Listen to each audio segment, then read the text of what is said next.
Contract क्या है? Basically ये एक इशू है। अमूमन काफ़ी ज़्यादा टाइम लगता है किसी भी बिल्डिंग को तैयार होने में, उसके कंस्ट्रक्ट होने में काफ़ी टाइम लग जाता है। मतलब अगर आप एक बिल्डिंग को ज़ीरो से बना रहे हो और लाइक वो 10 या 12 मंजिल है, तो ये कोई ऐसे नहीं कि एक साल के अंदर बन जाएगी। तो या बाद औक़ात अगर आप एक पूरा ब्लॉक बना रहे हो या एक पूरा टाउन बना रहे हो या आपका ढेर सारे घरों का मुआहदा है, मतलब कुछ भी है, तो उसमें काफ़ी ज़्यादा टाइम लग जाता है। आप इस सारे अरसे के अंदर दो चीज़ें जो हैं वो कॉमन हैं। जो लोग आपके पास काम करते हैं, आप उन्हें लगातार पैसे वगैरह देते हो। जो लोग जिनसे आप कोई सामान वगैरह ख़रीदते हैं, उन्हें आप पे करते हो, ठीक है। तो जिस भी तरह के वर्कर हैं उन सारों को आप उनके रेलेवेंट पैसे जो है वो पे करते जाते हो। जैसे वो एग्जांपल दे रहा है आर्किटेक्ट की, ठीक है, जो बंदा इसके अलावा जो नक्शा वगैरह बनाने वाला है, जो कोई मतलब जो भी आपके वर्कर्स हैं, मिस्त्री मजदूर वगैरह, उन सारों को मिला के तो उनको आपने पैसे देने हैं। साथ में वो जो कंपनी जिससे या वो एंटिटी जिससे आपका मुआहदा है, इतना प्याली हम आपका इतने अरसे के अंदर बना के देंगे, वो भी आपको वक्तन फ़वक्तन जो है वो पे करते जाएंगे।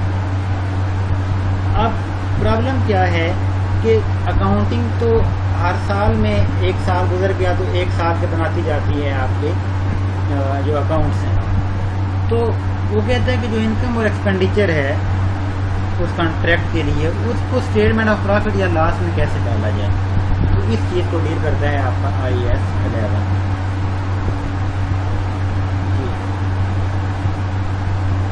एग्जाम्पल है हमारी a numerical example might help to state the problem. Suppose that a contract is started on 1st January 2005 with an estimated completion date of 31st December 2006, मतलब 2 साल। The final contract price is 1.5 million in the first year to 31st December 2005। अब वो हमें बताएगा कि कैसे चल रहा है। फिलहाल सादा सी बात इतनी है कि 2 साल का कॉन्ट्रैक्ट है, टोटल उसकी जो प्राइस है वो 1.5 मिलियन या 15 लाख डॉलर है। अब पहला जो साल है 1 जनवरी से लेकर दिसंबर 31 तक 2005 का, उसमें क्या हो रहा है? कॉस्ट इनकर्ड अमाउंटेड टू, ये अब हमारी कॉस्ट आ गई 6 लाख रुपए की। फिर half the work on the contract was completed, और आधा काम आपका मुकम्मल हो गया। Certificates of work completed have been issued, मतलब बाकायदा इशू किए गए हैं, और उसकी वर्ष कितनी बताई गई है? 7.5 लाख। क्योंकि 15 लाख का कॉन्ट्रैक्ट है तो आप कह सकते हैं कि आधा काम हो गया, 7.5 लाख रुपए का हमने काम कर दिया है। कास्ट हमारी 6 लाख है। Note, it is usual in construction contracts for a qualified person such as an architect और engineer to inspect the work completed and if it is set. तो मतलब ये उसकी बात है जो कि सर्टिफिकेट कैसे इशू किए जाते हैं और कौन इशू करता है। This will then be the notification to the customer that progress payments are now due to the contractor. Progress payments are commonly the amount of valuation on the work certificate issued minus a precautionary retention of 10%. एहतियातन 10% उसमें से retention की जाती है। It is estimated with reasonable certainty that further costs to complete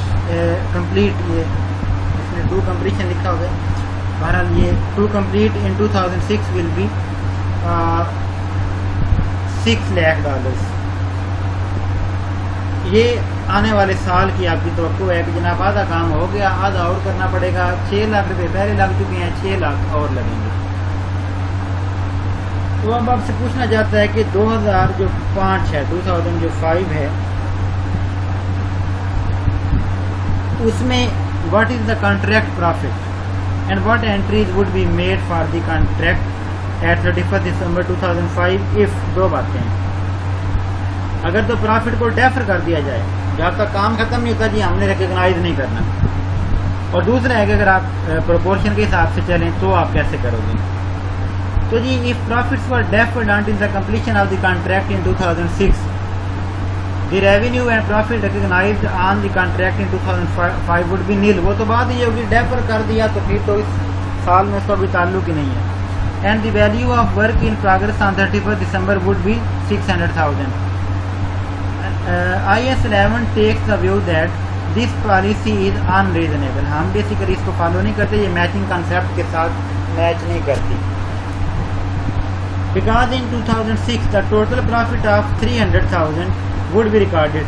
Since the contract revenues are earned throughout 2005 and 6, a profit of nil in 2005 and 300,000 in 6 would be contrary to the accrual concept of accounting. ठीक है जी, accrual जो है उसके साथ ये चीज़ agree नहीं करती, क्योंकि हम किसको रिकॉर्ड करते हैं, ट्रांजैक्शन. तो अकाउंटिंग का बुनियादी तौर पे जो है कि ट्रांजैक्शन अक्सर होती है, हम रिकॉर्ड कर लेते हैं. कैश का मिलना ना मिलना ये बात की बातें हैं. अकाउंटिंग जो है वो एक्रूवल बेस पे चलती है अमूमन जी. पार्ट बी था कि अगर वो प्रोपोर्शन वगैरह वाला किया जाए तो बच्चे फिर क्या होगा. एज एट 31 दिसंबर 2005 रेवेन्यू जो है वो आपका 7.5 लाख है. उसको मैच किसके साथ करना है, उसी साल की कास्ट के साथ. वो कितनी थी, 6,600,000 in the statement of profit और लॉस. और उसके वजह से फिर आपका जो 1.5 लाख का डिफरेंस है इसको आप रिकग्नाइज कर सकते हो अपने 2005 की बुक्स में बतौर प्रॉफिट, जो कि आपको इस कॉन्ट्रैक्ट से मिला. The only entry in the statement of financial position is the receivable of 750. ठीक है, आपको मिले तो कोई नहीं है ना. ठीक है, तो टोटल की भी बात है. Arising that the company is owed this amount for work done to date. No balance remains for work in progress. The whole 600,000 having been recognized as the cost of sales.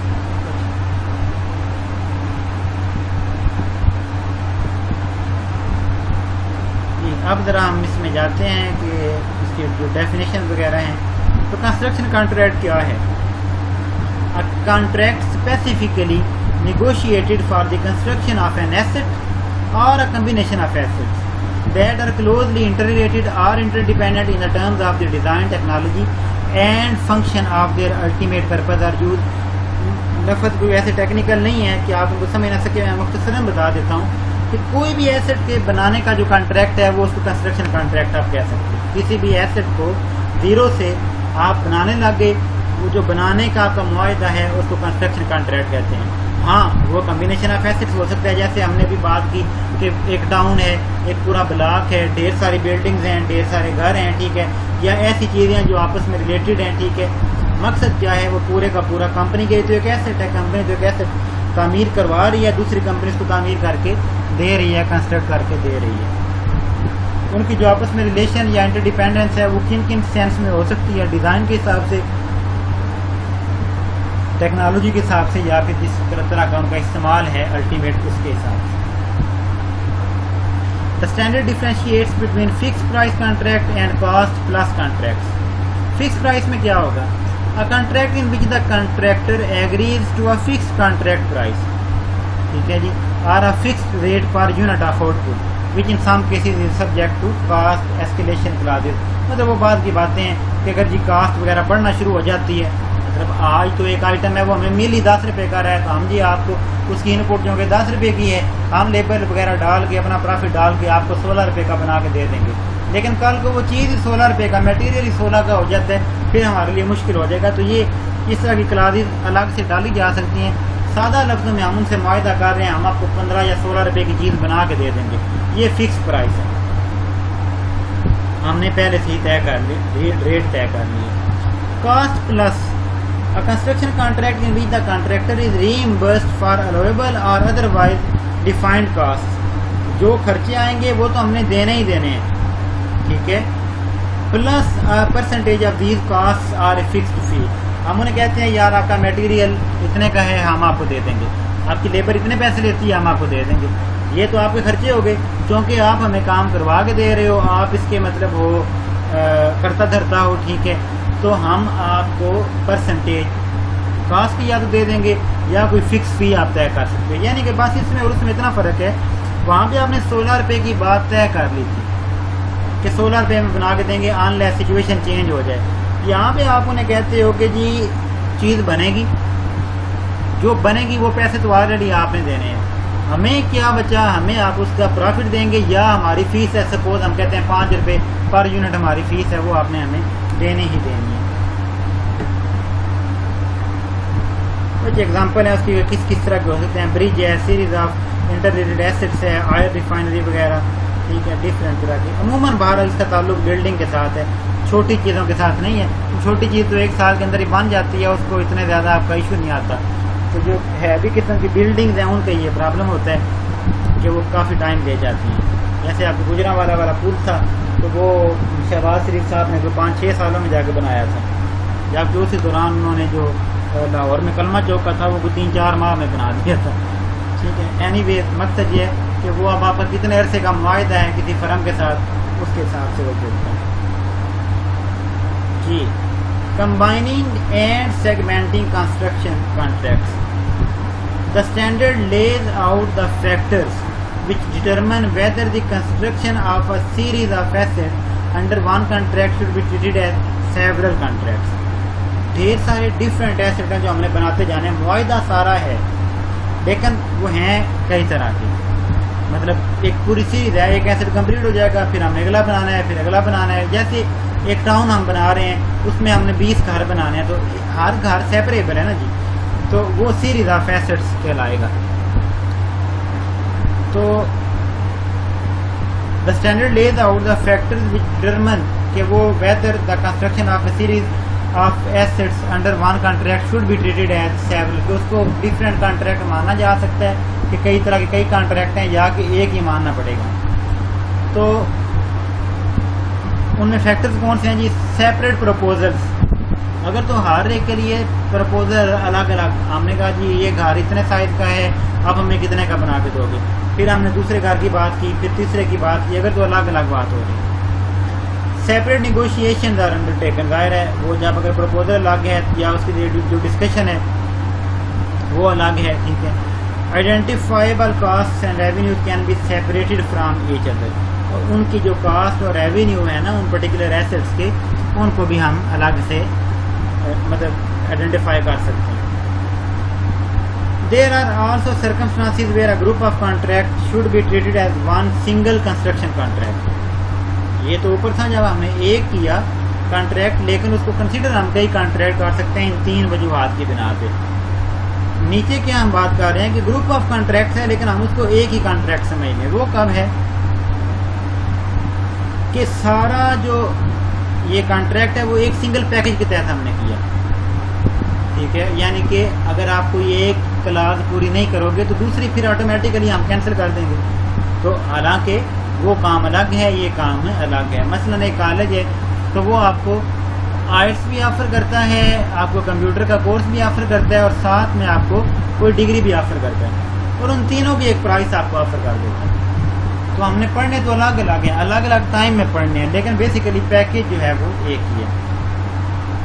Contracts are closely interrelated with an overall profit margin, तो तकरीबन आपस में बिल्कुल ही मतलब मिला हुआ है contract और ओवरऑल जो प्रॉफिट मार्जिन है वो भी इकट्ठा ही है।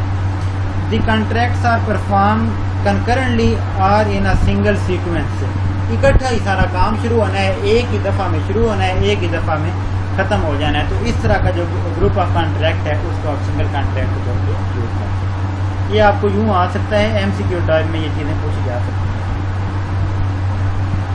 जी। नेक्स्ट चीज़ है बच्चे आपकी कॉन्ट्रैक्ट रेवेन्यू, जो कॉन्ट्रैक्ट से पैसे मिलेंगे। Will be the amount specified in the contract subject to variation in the contract work, incentive payments and claims if these will probably give rise to revenue and if they can be reliably measured. The result is that contract revenue is measured at the fair value of received or receivable revenue, ठीक है जी।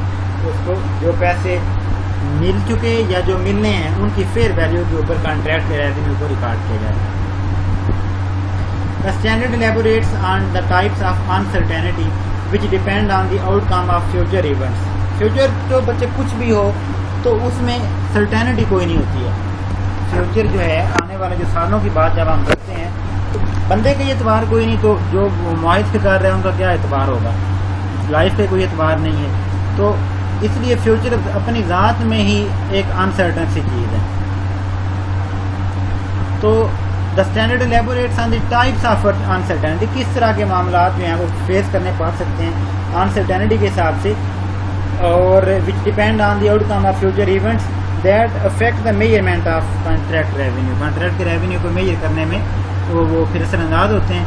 N agreed variation increase या decrease, आपका मुआहदा हुआ होगा कि अगर ऐसे हुआ तो हम आपका बढ़ा देंगे रेवेन्यू, लेकिन अगर इससे उल्ट होता तो हम आपका कम कर देंगे। अब ये उस वाक़े के होने के ऊपर कंटिजेंट है, ये बात जो है। कॉस्ट एस्केलेशन क्लाज या फिक्स प्राइस कॉन्ट्रैक्ट, ठीक है, कॉन्ट्रैक्ट तो फिक्स था लेकिन वो मटेरियल ही बाद में इतना महंगा पड़ गया, तो फिर हमारा जो मुआहदा है उसमें ये क्लास अगर मौजूद है कि हम जी कास्ट बढ़ा सकते हैं। पेनल्टीज ये कब अमूमन कब होती हैं, जब आपका मुआहदा होता है कि जी मसलन मुझे ये 3 सालों में बना के देना है आपने, आप 3 सालों में नहीं बना पाते, तो कॉन्ट्रैक्ट के अंदर लिखा हुआ होगा कि अगर आप मुआहदा पूरा नहीं कर पाते तो जैसे आपको पहले हमारी किसी बात की कमी की वजह से या कंपनसेशन आपको मिली मटेरियल जो क्लास एस्केलेशन वाली उसकी वजह से, तो यहाँ पे अगर आप हमारा नुकसान कर रहे हैं तो आपको भी पेनल्टी का सामना करना पड़ सकता है। Number of units varies in a contract for fixed price per unit, ठीक है जी। जो नंबर ऑफ यूनिट्स हैं वो वेरी करता है, इंक्रीज भी कर सकता है और डिक्रीज भी कर सकता है, तो इन दैट केस भी जो है वो एक डिपेंडेंट हो गया ना उनके नंबर से बढ़ने या ना बढ़ने के ऊपर। जी, in the case of any variation claim और incentive payment, 2 factors should be assessed to determine whether contract revenue should be recognized.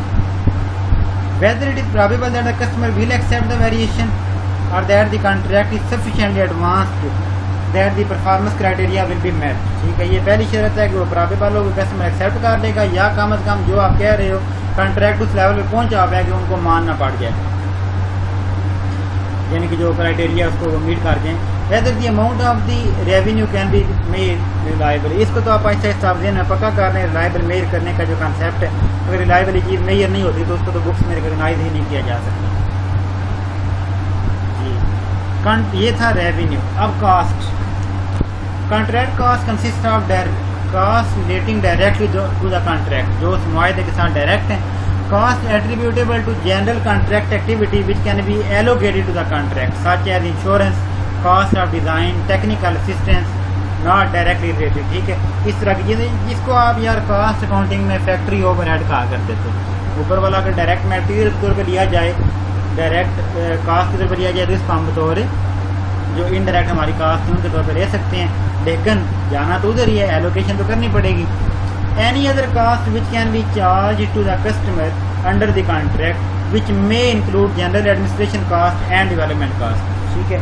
अगर वो उससे रिलेट कर सकती हैं तो वो भी उधर आप डाल दोगे जो कस्टमर को डाली जा सकती, एडमिन डेवलपमेंट वगैरह। Cost that relate directly to a special contract include, ये उसकी जो एग्जाम्पल हैं, साइट लेबर कास्ट वगैरह, ये सारी एंड तक देख लीजिएगा, किसी में मसला हुआ तो उसको डिस्कस कर लेंगे, लेकिन ये आपको याद होनी चाहिए क्योंकि आपकी जो एग्जाम्पल वगैरह हैं उनमें इनका इस्तेमाल होगा। General contract activity cost should B allocated systematically and rationally, तरीके के साथ और समझदारी के साथ, यानी कि से बेतुका कुछ आपका प्रोसीजर नहीं होना चाहिए उसको एलोकेट करने का।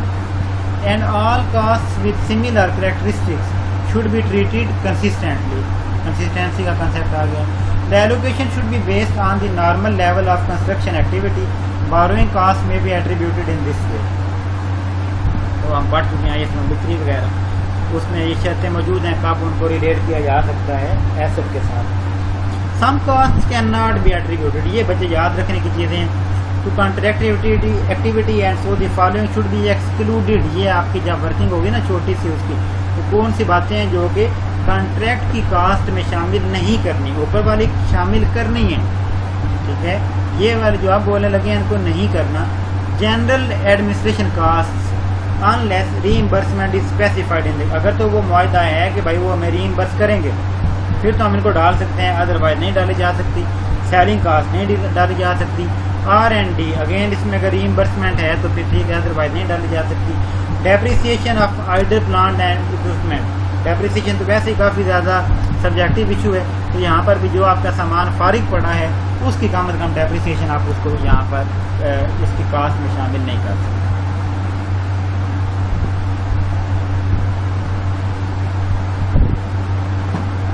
जी recognition of contract revenue and expenses. Revenues and costs associated with a contract should be recognized according to the stage of completion. ठीक है, जहाँ तक काम पहुँचा हुआ है वहाँ, जैसे भी हमने थोड़ी देर पहले एग्जाम्पल दी थी.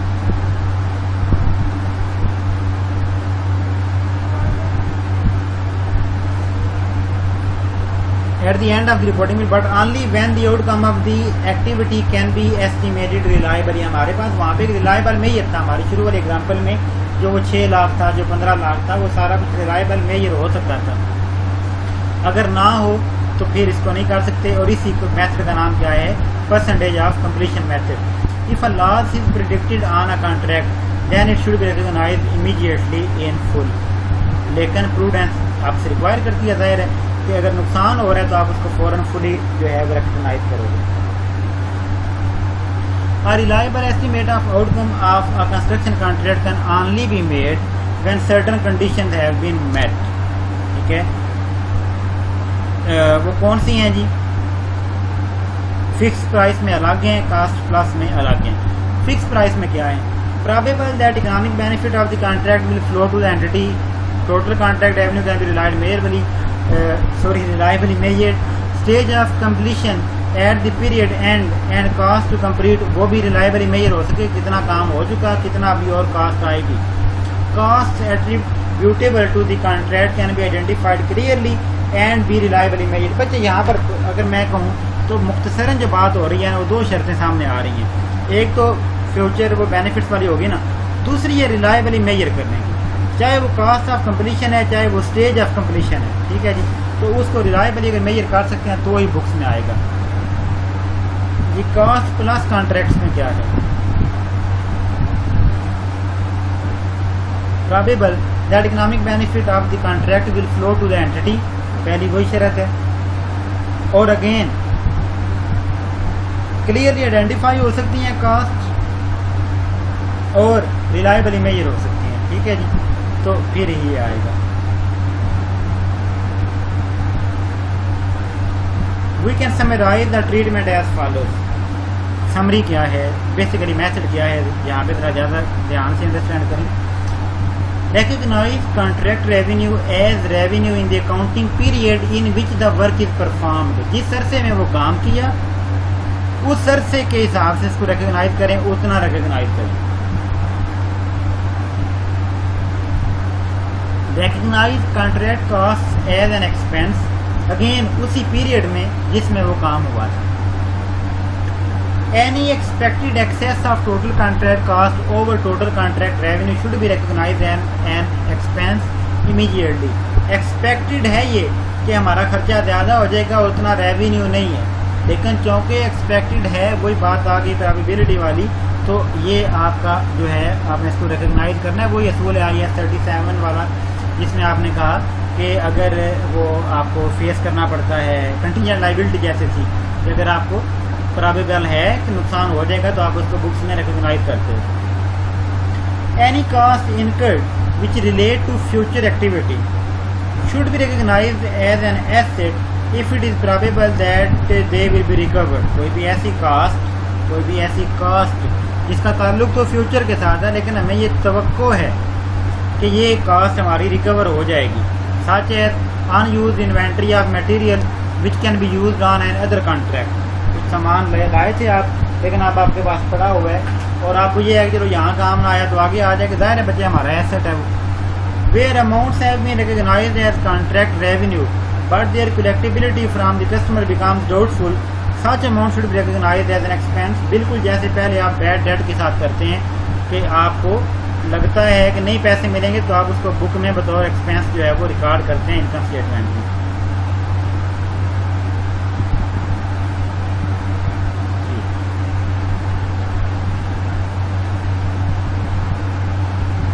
When can reliable estimates be made? ये कब किए जा सकते हैं? IAS 11 only allows contract revenue and cost to be recognized when the outcome of the contract can be predicted. That is when it is probable that the economic benefit attached to the contract will flow to the entity. जो हमारा वहाँ पे मुआहदा था अब हमें लगने लग गया है कि उसके पैसे हम तक आएंगे, लाजमी आएंगे, क्योंकि हम कुछ ना कुछ काम करने में कामयाब हो गए।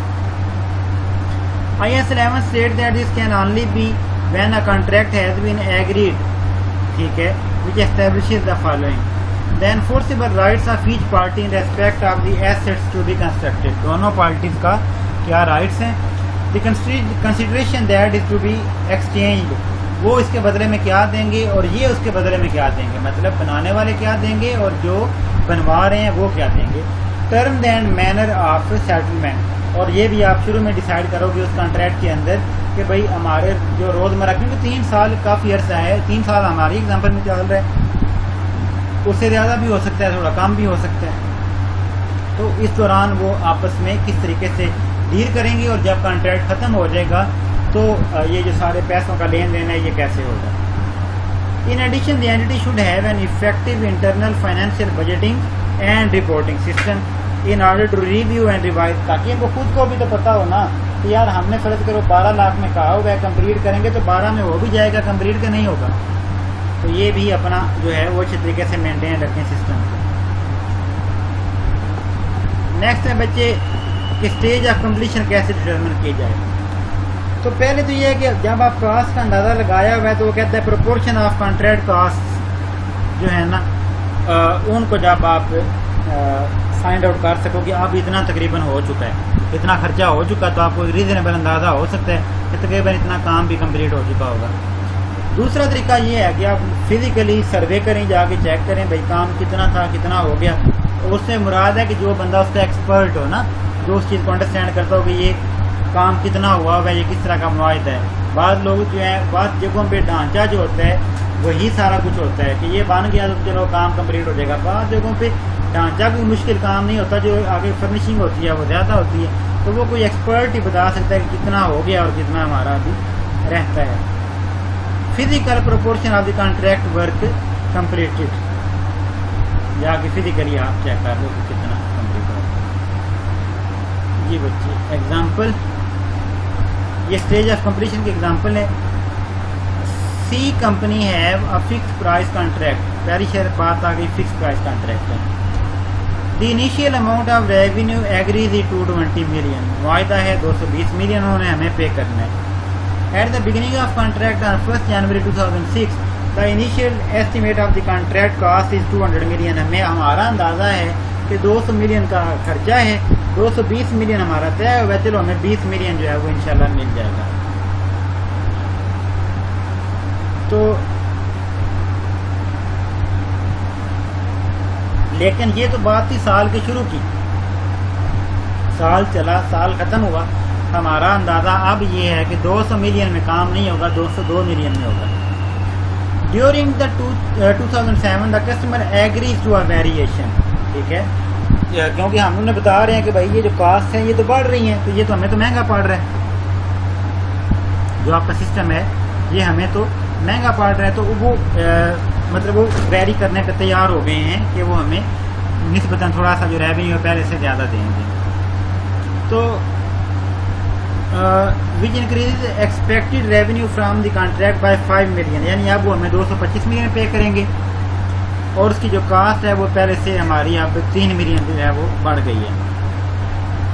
Eight the end of 2007 there are material stored on site, अब ये वो वाली एसेट वाली बात आ गई है, for use during the following period which cost 2.5 million, ठीक है। ऐसे मटेरियल हमारे पास पड़े हुए हैं साइट के ऊपर 2007 के एंड पे, जो कि अगले साल इस्तेमाल होने हैं और उनकी वर्थ कितनी है 2.5 मिलियन।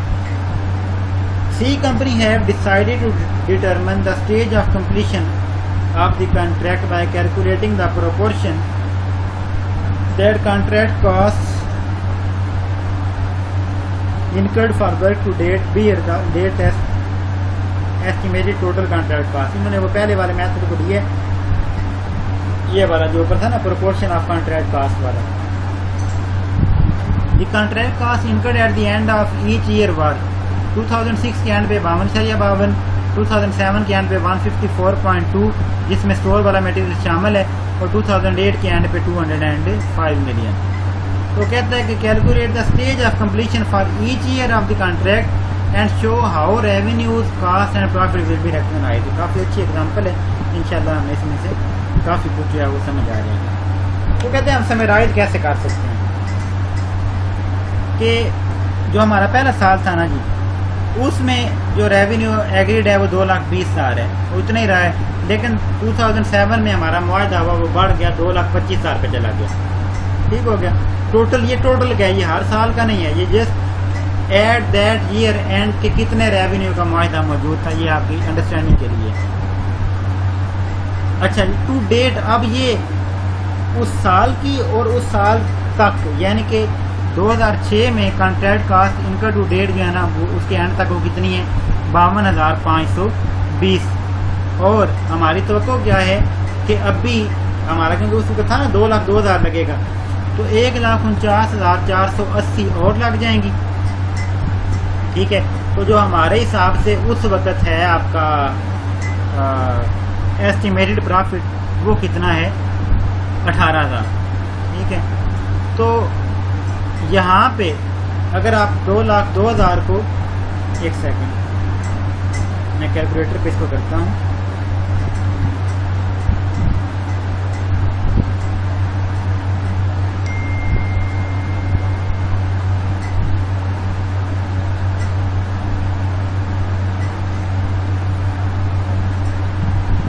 जी, अगर आप 52,520 को डिवाइड कर दें टोटल कास्ट, यानी कि जो उस वक्त थी 2,02,000, तो हम कह सकते हैं कि उस वक्त कितना रिकॉग्नाइज वो काम हो चुका है हमारा, 26%। समझा कि जी। अब हम चलते हैं 2007 में। तो हमें बताता है कि जनाब उस वक्त तक जो खर्चा हो चुका है वो कितना है, 1,54,200 रुपये। ठीक है। ये हमें ऊपर क्वेश्चन में मौजूद है, जहाँ पर उसने हमें डिटेल दी थी। 52 था ना आपका, 52.52 था 2006 का, और 154.2 जो है वो था 2007 का। तो ये टोटल बन जाता है 206.74 मिलियन ना, 206.74 मिलियन बनता है। ठीक है। लेकिन क्योंकि इसमें वो भी शामिल है जो कास्ट है आपकी पिछली, वो लेस कर देनी है। ठीक है। तो 1,54,200 तक लग जाएगा यहाँ पर, और अभी हमारा मजीद कास्ट रहती है जो कि आप एस्टिमेट लगा था 2,05,000 तक। ठीक है जी। तो 50,800 वो रहती है। बहरहाल 1,54,200 को अगर आप 2,05,000 पे डिवाइड करेंगे तो आप कह सकते हो कि 74% कॉन्ट्रैक्ट जो है वो यहाँ पे कंप्लीट हो गया। और ऐसे ही एंड पे आखिरी साल तो आसान है, 2,05,000 अब तक, ये अब तक की बच्चे टोटल कास्ट है, उस पॉइंट तक की ये कास्ट है। तो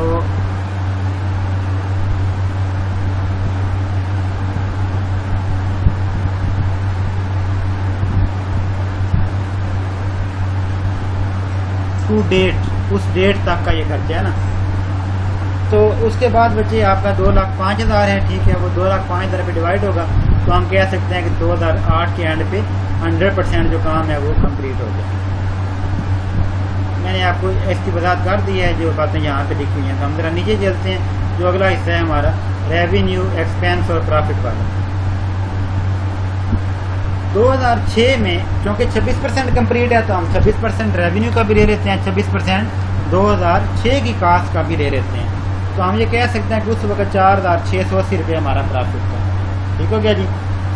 2007 में अब आपका रेवेन्यू 225 मिलियन है और उसका 74% कंप्लीट है, और आपकी कास्ट 2,05,000 है और 74% उसका कंप्लीट है।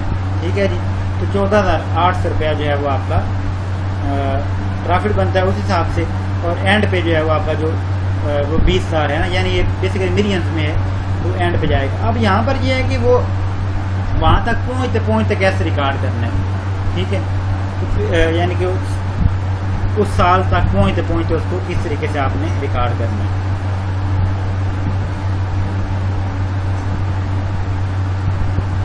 57,200 और जो कास्ट है उस साल की 52,520 वो निकालेंगे, तो आपका 4,680 आ गया ना पिछले साल में। और करंट ईयर में आप 1,09,300 आपका खर्चा है और 99,180 रुपये आपकी करंट ईयर की कास्ट है, उसको आप डालेंगे। पिछले साल की तो इसमें से लेस कर दी ना, यानी कि 1,66,000 टोटल है अब तक। इसमें से जो पहला साल था 2006 उसकी कास्ट ये है, इसको बीच में से लेस कर दिया, तो इसका मतलब है इस साल में हमने 2007 में जो रिकग्नाइज करना है वो इतना करना है। पहला तो था ही सिंपल ना जी। अब तीसरे साल में आप क्या करेंगे, टोटल में से जो पिछले साल की ये थी 1,66,000 दोनों सालों की मिला के वो आपने यहाँ पे लेस कर दी और आपके पास ये रिकग्निशन है साल की, ठीक है जी। तो उस साल में आपकी बुक्स में क्या आएगा, 58,500, 53,300, उसमें से गया 5200 आ गया। अगर ना समझ आए तो पूछ लीजिए। ये वजह बड़ी अच्छी एग्जांपल है, इसको अच्छी तरह ध्यान से जरा कीजिएगा जी। अब ये तो था जब वो रिलायबली मेजर हो सकती थी, जब रिलायबली मेजर ना हो तब क्या करना है। When the contract outcome cannot be reliably estimated, the following treatment should be followed. Only recognize revenue to the extent of contract costs incurred which are expected to be recoverable. सिर्फ वहाँ तक करें जो आप इनकर कर चुके हो, ठीक है, उनको तो मेजर किया जा सकता है। जो खर्चे हम कर चुके हैं उनको तो मेजर किया जा सकता है। और recognise contract cost as an expense in the period, जिस अरसे में होती जाती हैं उसी अरसे में उनको बतौर एक्सपेंस डालते जाओ। This no profit no loss approach reflects the situation near the beginning of a contract. That is, the outcome cannot be reliably estimated, but it is likely that the costs will be recovered. Contract costs which cannot be recovered should be recognized as an expense straight away. जो recover नहीं हो सकती वो तो खर्चा है सीधा सीधा, उसको उसी वक्त डाल दो। IAS 11 lists the following situations where this might occur. The contract is not fully enforceable. That it उसकी जो वैलिडिटी है वो सीरियसली क्वेश्चन है, मतलब बहुत ज़्यादा वादे नहीं है हालात कि आपको 100% यकीन है। The completion of contract is subject to the outcome of pending litigation और लेजिस्लेशन। किसी मायदे के ऊपर डिपेंडेंट है, किसी केस के ऊपर डिपेंडेंट है, उसका जो कंप्लीट करने का भी सवाल है। The contract relates to properties which will probably be expropriated और कंडेम्ड, जिनको ख़त्म कर दिया जाएगा बिल्कुल ही, उनसे मुतल्लिका कॉन्ट्रैक्ट है। तो यहाँ पर इस सिचुएशन को खास वाज़ेह नहीं होती। The customer is unable to meet its obligation under the contract, वो जो कस्टमर है वो इस काबिल ही कोई नहीं, मैं बैंकरप्ट हो गया फर्ज करें। The contract can not complete the contractor can not complete the contract और in any other way meet its obligation under the contract. ये तो पहले तो उसकी बात थी, अब हमारी बात है, हम कॉन्ट्रैक्टर हैं, अगर हम ही पूरा ना कर सकें। Where these uncertainties cease to exist, जब ये जो अनसर्टेनिटीज हैं ये होना रुक जाएं, यानी कि इस सिचुएशन में से बाहर आ जाएं, तो contract revenue and cost should be recognised as normal. फिर तो वो पुराने तरीके में चला जाएगा जो स्टेज ऑफ कंप्लीशन, क्योंकि फिर ये शर्तें ना रहीं तो अनसर्टेनिटी खत्म हो गई जी।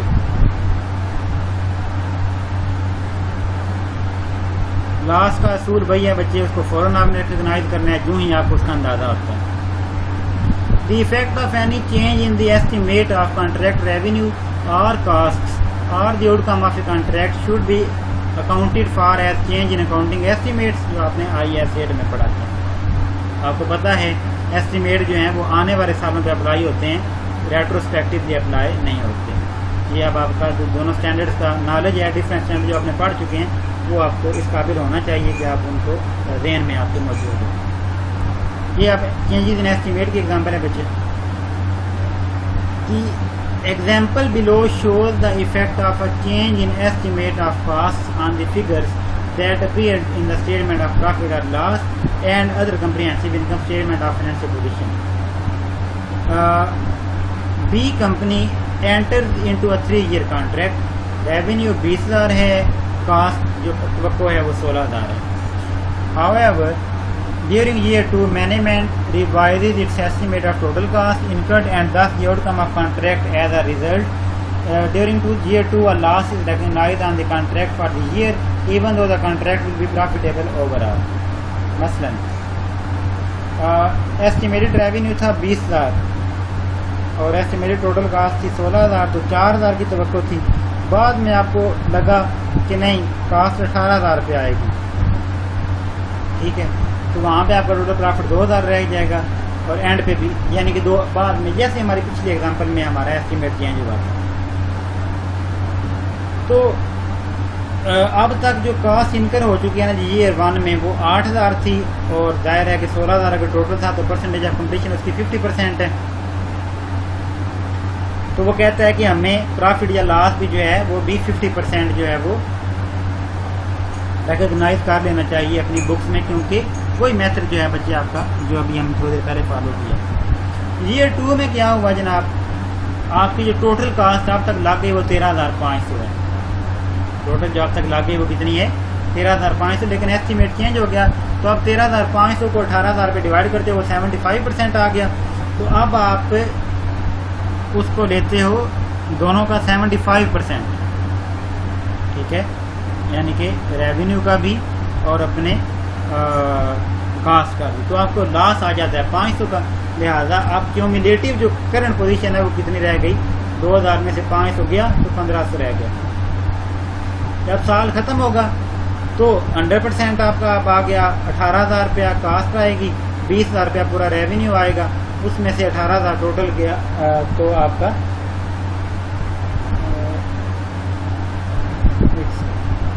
जी 2000 रुपया जो है वो आपका टोटल जो है वो प्रॉफिट आ जाएगा।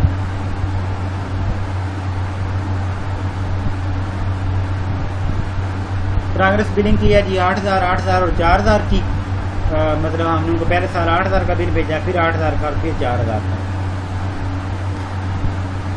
और made on the last day of each year and are received in the first month of the following year. तो लेकिन जिस साल का होता है रिकग्नाइज तो उसी में होना होता है, ठीक है।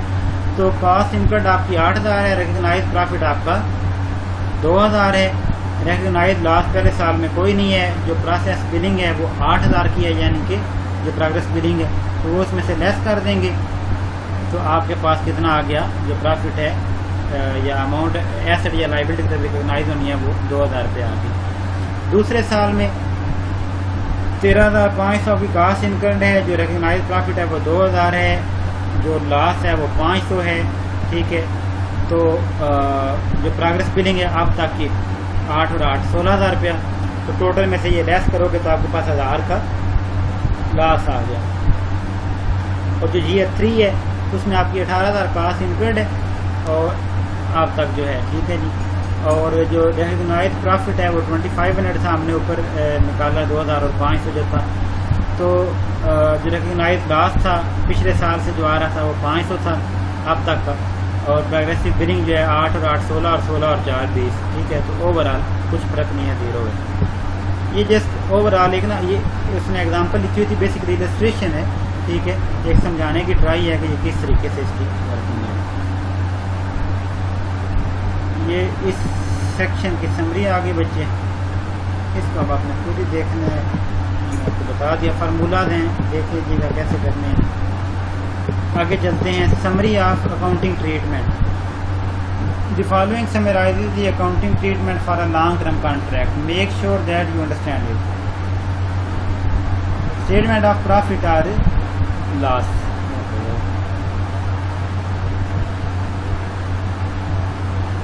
जो ऊपर है ना बच्चे, ये फार्मूलाज हैं, ठीक है, जो बातें हमने ऊपर की ये उन्हीं को उसने स्टेप्स में करके दे दिया, तो आपकी अंडरस्टैंडिंग के लिए जितना अच्छा अंडरस्टैंड कर सके।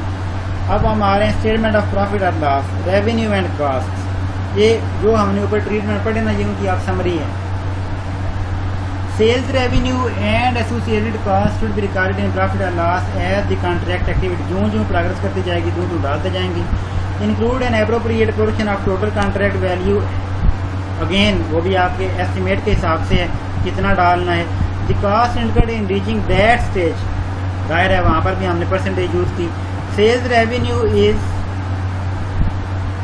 The value of work carried out to date, जितना काम आप तक कर चुके हैं ना उसकी वैल्यू को हम क्या बोलते हैं, सेल्स रेवेन्यू। अमूमन कोई ना कोई बंदा इसको सर्टिफाई करेगा, जो कि बेसिकली कंपनी का नहीं होगा बल्कि कोई इंडिपेंडेंट सर्वेयर होगा। The surveyor may certify that the contract is completed by a percentage. For example, वो कहता है 60%, या वो सर्टिफाई करे जितनी वैल्यू हमने कही थी ना उसी को सर्टिफाई कर दे। तो then the contract revenue can be affected by penalties arising from delay caused by contractor. वो रेवेन्यू नेगेटिव में भी जा सकता है, यानी नेगेटिव में क्या जाएगा, कम हो जाएगा पहले से अगर आपको कोई पेनल्टी फेस करना पड़ती है। Profit recognised in the contract, it must reflect the proportion of work carried out. ठीक है, अंधाधुंध प्रॉफिट नहीं होना चाहिए, नजर आना चाहिए कि जितना काम किया उसके जैसे हम करते रहे। अभी पहले साल में हमने काम रिकॉग्नाइज किया, दूसरे में उसके हिसाब से और तीसरे में उसके हिसाब से। It should take into account any non inequalities in profitability in the various stages. ठीक है, हो सकता है कि साल ना किया जा सकता हो, किसी साल में काम बहुत ज़्यादा हो, किसी में कम हो, किसी में कास्ट ज़्यादा पड़नी हो और रेवेन्यू कम मिलना हो, और किसी में रेवेन्यू ज़्यादा मिलना हो और कास्ट कम पड़नी हो। इन चीज़ों को ट्रांसफर करना है। स्टेटमेंट ऑफ फाइनेंशियल पोजीशन में क्या जाएगा, अब तक जो खर्चा आया ना बच्चे आपका, उसको ऐड करना है, उसमें से जो प्रॉफिट या लॉस आप अब तक कर चुके हो उसको लेस करना है। Then progress billing to date, कितना बिल भेज दिया होगा वो लेस करना है, और जो अमाउंट ड्यू होगी ना, बेसिकली हम वहाँ तक पहुँचना चाहते हैं, रिसीवेबल जो है वो यहाँ पर आ गया फ्रॉम कस्टमर। रिसीवेबल क्या है जी, अनपेड प्रोग्रेस बिलिंग, जो हमने बिल भेजे हुए हैं और उन्होंने अभी तक हमें पैसे नहीं दिए हुए। ऊपर जो है ना वो एसेट को आप फाइंड करने की ट्राई कर रहे हो, वो रिसीवेबल उससे मुराद नहीं है जो अमाउंट ड्यू फ्रॉम कस्टमर है, उससे मुराद है हमने उसको इतना काम कर दिया, अब एसेट इतने का बन गया, इतने पैसे तो उसने हमें देने हैं। ठीक है, वो उस सेंस में देने हैं कि एसेट के सेंस में। यहाँ पे रिसीवेबल है कि जी बिल भेजा हुआ पैसे अभी तक कोई नहीं आए, वो इसलिए कि ऊपर हम प्रोग्रेस बिलिंग को लेस कर चुके हैं ना उसमें से, तो जो पैसे नहीं मिले उनको दोबारा से रिकॉग्नाइज करना पड़ेगा। Payables where a gives a net amount, ये जो ऊपर आपका आंसर था ना अमाउंट ड्यू वाला, उसमें अगर आंसर नेगेटिव आ जाता है तो फिर तो आपका पेबल बन जाएगा ना, फिर आपने उल्टा उनके देने हैं।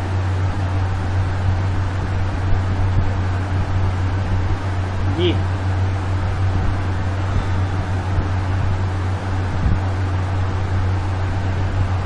The main business of S company is construction contract. At the end of September 2003 there is an uncompleted contract on the books, जिसकी डिटेल्स ऐसे हैं। कब की बात है जी, सितंबर 2003 की। कॉन्ट्रैक्ट शुरू कब हुआ, 1/4/2001 को, यानी कि उसको शुरू हुए तकरीबन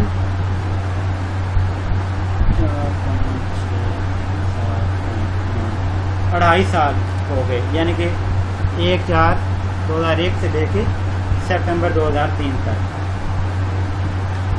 और उसकी जो फाइनल कॉन्ट्रैक्ट प्राइस है वो 2,90,000 तय है। इस अरसे तक जो खर्चा आ चुका है वो 2,10,450 है 30/9/2003 तक, लेकिन ख़त्म कब होना है 23/12/2000, अभी 3 माह रहते हैं। वैल्यू ऑफ वर्क सर्टिफाइड अब तक जो है वो 2,30,000 है जो काम को सर्टिफाई किया गया है। प्रोग्रेस बिलिंग 2,10,000 की है, जिसमें से 1,94,000 रिसीव हो चुका है। एस्टिमेटेड कास्ट जो अभी तक रहती हैं वो 20,600 हैं, और S calculates percentage completion based on work certified. तो कह रहा है जी कैलकुलेशन ज़रा बना के दें इस डाटा में से। जी फाइनल प्राइस 2,90,000 है, अब तक 2,10,000 लग गया, 20,600 और लगना है, लिहाजा हमारा एस्टिमेटेड फाइनल प्रॉफिट जो है 58,590 है। ये तो बिल्कुल स्ट्रेट फॉरवर्ड था। अब the recognition of profit is found as follows, estimated final profit multiplied by जितना काम कंप्लीट हुआ ओवर टोटल कॉन्ट्रैक्ट प्राइस। ठीक है जी, तो 58,950। हम इसमें से मकसद ये कि कितना रिकॉग्नाइज कर सकते हैं ना, तो वो है 58,950 का 79%। ठीक है जी, तो वो आ जाएगा 46,753। इसको रिकॉग्नाइज कर सकते हैं, बाकी अभी काम कंप्लीट कोई नहीं है, लिहाजा बुक्स में रिकॉग्नाइज भी नहीं हो सकता। अब स्टेटमेंट ऑफ प्रॉफिट और लॉस में क्या जाएगा जी, 2,30,000 रुपया जो कि अब तक वर्क सर्टिफाइड है ना, वो जाएगा रेवेन्यू में। जो बच्चे सर्टिफाइड नहीं वो नहीं इधर आएगा। और कॉस्ट ऑफ सेल अभी हमने निकाला कि भाई जितना अब तक खर्चा हुआ है या होना है उसका 79%। तो इसलिए जो ग्रास प्रॉफिट है हमारा करंटली वो कितना है 46,753 753, ये किस में जाएगा? प्रॉफिट और लॉस में। SOFP में क्या होगा वो ऊपर आपके पास पूरा फॉर्मेट है, आप वहाँ से देखें इसको। बहरहाल मैं यहाँ से आंसर से कैरी ऑन करता हूँ। अब तक खर्चा है जी 2,10,445 का। एट्रीब्यूटेबल प्रॉफिट 46,753 का, ये इसमें ऐड किया। लॉस होता तो लेस करना था। 2,57,203 आ गया। अब तक आपने बिल कितने भेजे हैं? 2,10,000 के भेजे हैं, ये लेस कर दिया, 47,203 आ गया। लेकिन ये 2,10,000 में मिला कोई नहीं हुआ, इसमें से 1,94,000 मिला है, तो हम रिसीवेबल में 16,000 डाल सकते हैं। समझ आ गई? ये दो फिगर, ये वाला फिगर आएगा अमाउंट ड्यू फ्रॉम कस्टमर के नाम से, वो 47,203 है। जो ट्रेड रिसीवेबल है वो 16,000 है। तो ये दोनों चीज़ें हमारी SOFP में आएंगी। जाहिर है अब इसको अमूमन ये लॉन्ग क्वेश्चन का हिस्सा तो आता ही है, लेकिन इसके हिस्से के तौर पर भी आएगा MCQ के तौर पर। अगला क्वेश्चन आप खुद करेंगे बस। कीजिएगा, ना हुआ या मसला हुआ तो पूछिए।